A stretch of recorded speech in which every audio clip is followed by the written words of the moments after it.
Gar berapa nih? Kurang tahu, Pak. Direktorat Reserse Kriminal Khusus Polda Sumatera Selatan membongkar praktik penambangan batubara ilegal di Desa Sukadamai, Tunggal Jaya, Musi Banyuasin. Pengungkapan kasus ini bermula dari laporan aktivitas tambang tersebut.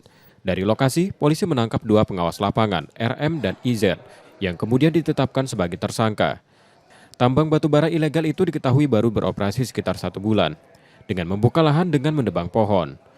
Polisi masih menyelidiki besaran kerugian yang ditimbulkan, sekaligus memburu pemilik atau pihak yang bertanggung jawab atas aktivitas ilegal tersebut. Sejumlah barang bukti seperti alat berat dan peralatan penambangan turut disita.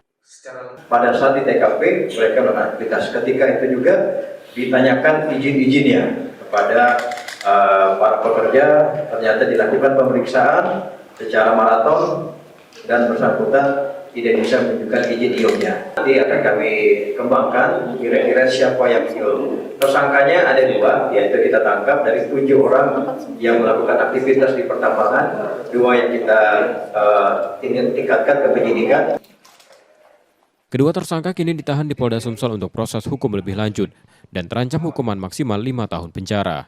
Reski Oktora, Muklas Diferensial, Kompas TV, Palembang, Sumatera Selatan.